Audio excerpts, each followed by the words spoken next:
Hello everyone, বিকালের নাস্তায় কী করবেন ভেবে পাচ্ছেন না? তাহলে পিক অ্যান্ড চুজের আজকের আয়োজনে আপনাকে স্বাগত।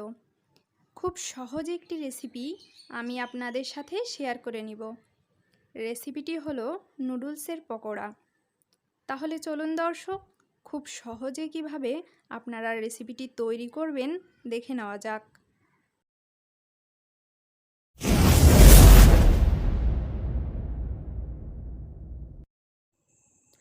তো দর্শক, নুডলসের পাকোড়া করার জন্য আমরা প্রথমেই নুডলসটাকে সেদ্ধ করে নিব।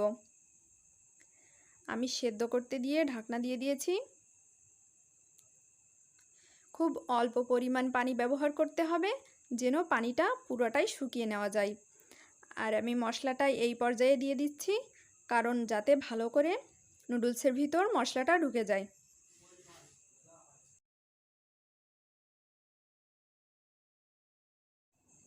দেখুন দর্শক, পানিটা শুকিয়ে এসেছে। এই পর্যায়ে আমি চুলা থেকে নুডলসটাকে নামিয়ে নিব এবং নুডলসটা ঠান্ডা হওয়া পর্যন্ত অপেক্ষা করব।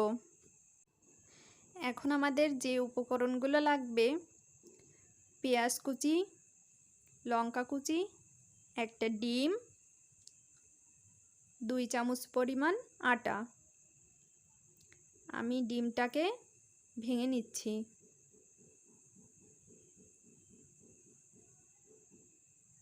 তারপর নুডলসের ভিতর দিয়ে দিচ্ছি পেঁয়াজ কুচি, লঙ্কা কুচি,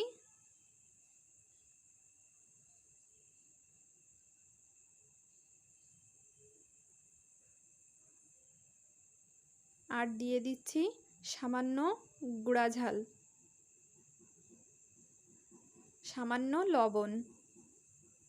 লবণটা অল্প রাখছি, কারণ নুডলসের মশলায়ও লবণ থাকে। এখন আলতো হাতে আমি এগুলো মেখে নিব।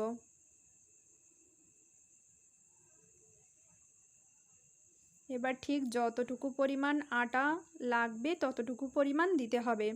মেখে দেখতে হবে যে কতটুকু পরিমাণ আটা লাগছে। পাকোড়ার শেপ দেওয়া যায় ঠিক অতটুকু পরিমাণ আটাই প্রয়োজন হবে।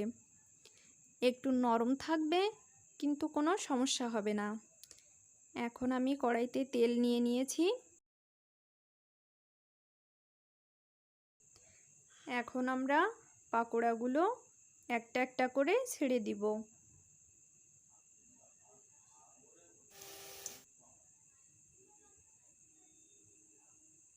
আমি একটা একটা করে পাকোড়াগুলো ছেড়ে দিচ্ছি। পাকোড়া যখন ছাড়া হবে তখন চুলার আঁচ মিডিয়ামে থাকবে।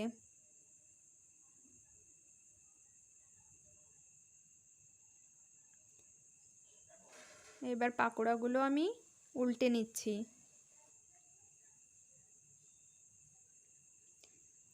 দেখুন দর্শক, প্রায় রেডি আমার পাকোড়া।